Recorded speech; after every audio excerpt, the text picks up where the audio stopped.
Hey, it's me again. Kind of fresh out of the shower, kind of not really. That's okay. I'm okay with the possibility that I just look like hot garbage right now. But I'm clean, so it's the small victories, really, the small victories that really get you going through your life. You just keep going forever. I think today I want to talk about identity and how we change throughout our lives and respond to the things around us. I don't have any notepads or like pointers or PowerPoint, anything like that. So this is just gonna be me rambling as it has been. Um, my hair is green now. It's turquoise. It looks brighter when it's dry, kind of. I really like it. Really like this haircut. Yeah, but I was actually thinking about that, and that's why I want to like talk about identity because I've just started dealing with mine in a constructive way, how I see myself, how I want other people to see me. Because it's hard to figure out who you want to be and who you are at that moment and how you want to change for the better or the worse. You get better and worse at the same time. Um, Hopefully better, but mostly worse. Um, yeah, but for a really long time, I wasn't who I am. I was this lost little kid who didn't know how to deal with anything. And that really impacted how I responded to the world and also how I responded to my lack of response.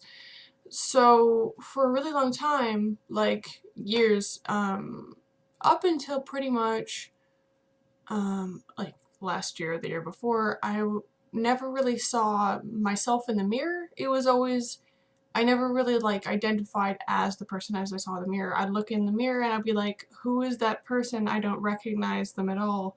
Because I was still in the mentality and the mental, like, I was still a kid in my head. I was still um just a little baby with long fluffy hair because I didn't know how to take care of it, and really weird animal print shirts. I still have animal print shirts, but I can rock it now instead of when I was trying to like, because I had like a really unfitting bra and then like a really tight tank top because I hated the chest situation and I didn't know how to deal with it, and then like this weird tiger shirt. I wore that tiger shirt so much. It was my favorite fucking shirt.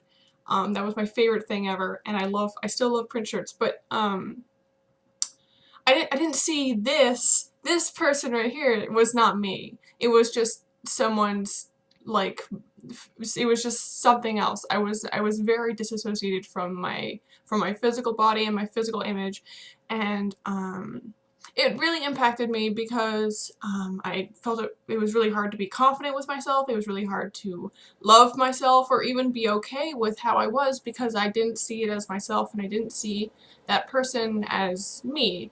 Um, so that really didn't help with all of the stuff I was dealing with.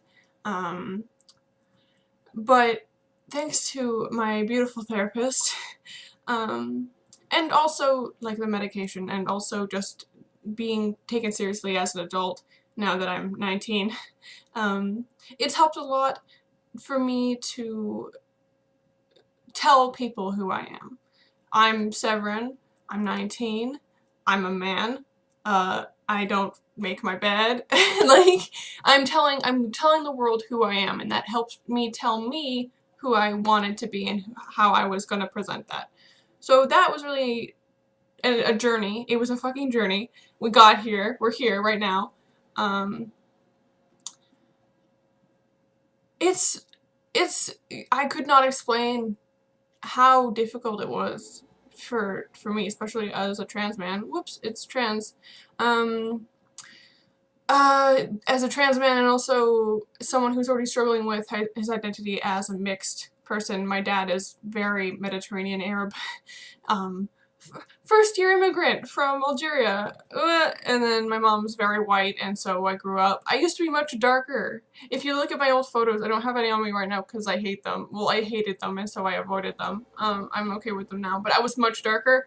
And so I was like pretty much, besides the First Nations kids, the one brown kid at my elementary school, middle school, pretty much high school until the exchange student thing happened, and then there's a lot more like non-white people. But that really, it was hard for me to find my place on so many levels that I was just like dead in the water. There was no growth happening. I was completely in a rut. I couldn't even start to try and figure out like how to leap the first hurdle, let alone all the other ones. Like there was so much, like so many stairs and so many steps to this thing. I was just like, what? I'm supposed to do all of these? I can't even, like, I barely get up in the morning. I don't know what I don't know what you want me to do with this. And it was hard. It was very hard. Dropping out of school helped. Like, you never expect people to say that, like, oh, I kept going with school and it all worked out and now I have like 5 degrees. It's like, no. If you are not ready to continue your education and you're just completely stagnated, being stuck having to do the same shit every year will not help you. It will not help you in the slightest. You will want to kill yourself. It will suck so bad. Like, it was the worst to consistently have people tell me, you are smart as hell, but for some reason, you're just not like doing what you need to be doing, and you can't do this. And I'll be like, yep, and I don't know why either, so I must be lazy. And it breaks you down so much. It breaks you down to the point where you think that you're a lazy asshole who doesn't want to like grow up and doesn't want to like, and it's not the truth. It's completely not the truth. There's no one in this world who doesn't want to break away and become their own person. There is not a single person in this whole world who just wants to be a lazy asshole. And even if there was, it would be a very small percentage, and definitely not me, Mr. Competitive, proud asshole who wants to win. But that really, like, dropping out of school and being able to take the days at my own pace instead of being like shoved to the forefront of what I couldn't handle, it helped me a lot. And I got to do things that I could never do. I improved in my art exponentially. I'm like miles better than I could have ever been if I had to spend most of my effort hating myself. I cry much less. That's a big thing. I don't cry as much. It's really great to not cry. When you cry all the time, and then suddenly you don't cry all the time, you're like, oh, I could have avoided this. I could have been myself and not feel ashamed for it. And that was a big thing, and is a big thing. Like, people, now that I'm not a hysterical bitch, because of all the shit that I couldn't handle, I'm much more respected. My opinions actually hold water now because I'm not freaking out and emotional. I don't feel obliged to talk to people that I wouldn't normally talk to. Like, there was a lot of weirdos, and like, not even like I was a weird kid. I was not a bad kid. There's a lot of bad kids. I felt really uncomfortable with most of the people that I interacted with, besides a really small group. But I had to, because it was public school and everyone knows everyone, and you gotta not be a douche. And I was scared of people hating me. Like, I care a little bit less, but I still kind of care about people hating me. Like, it's rough. Every single opinion I put out there makes me feel like I'm gonna die.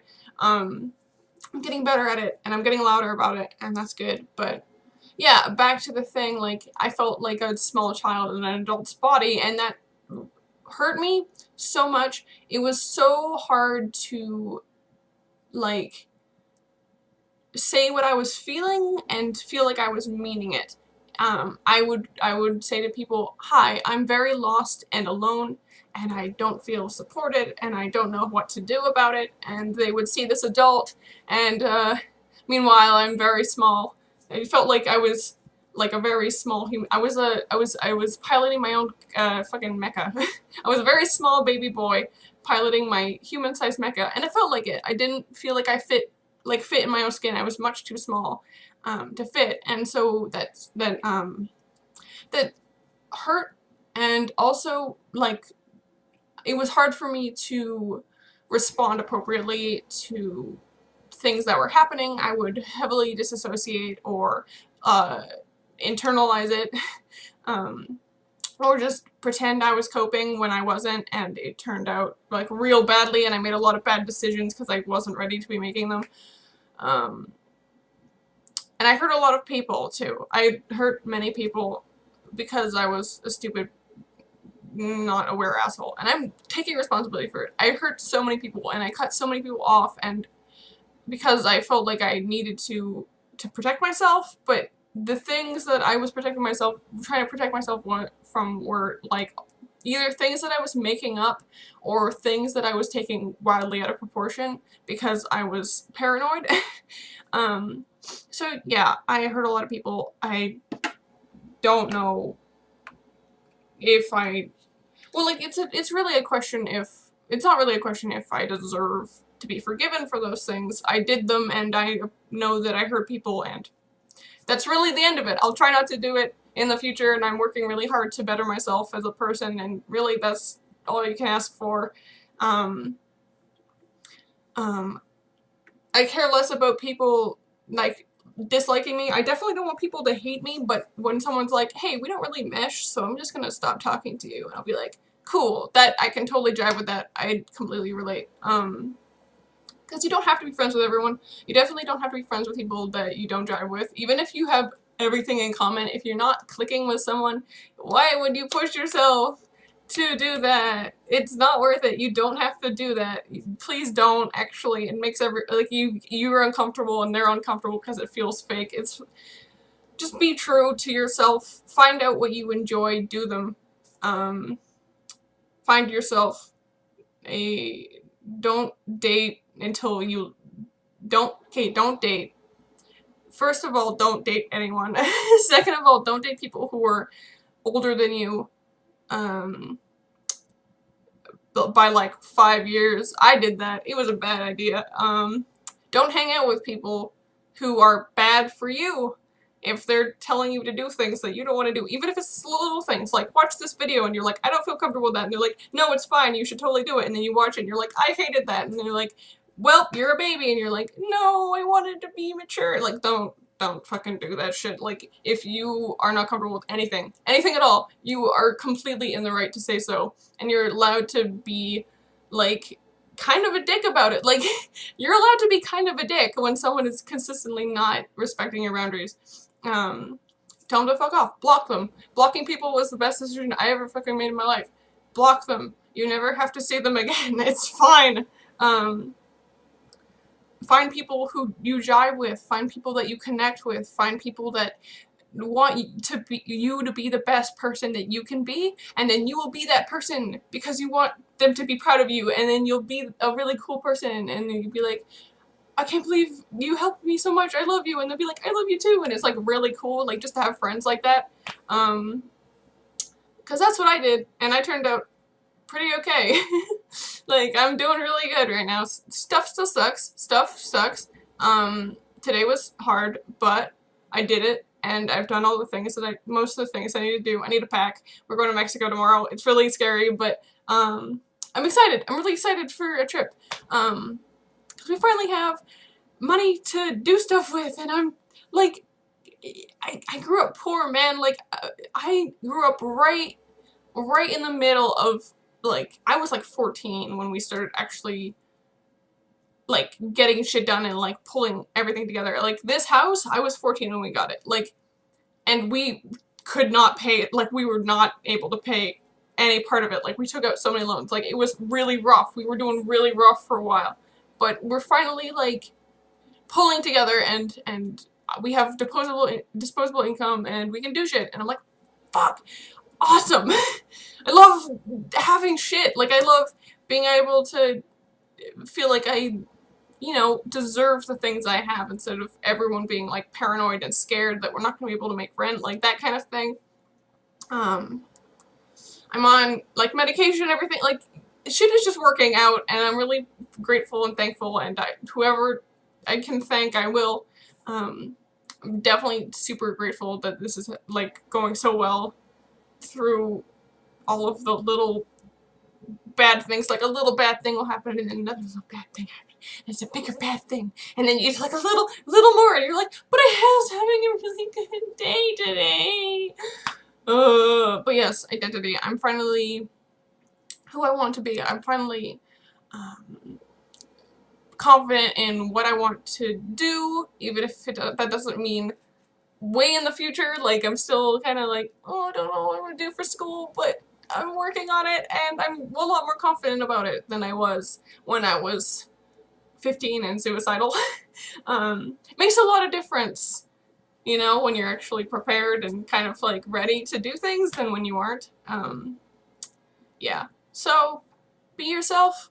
Work on being the best person you can be, I think, is really good. Love people. Yeah.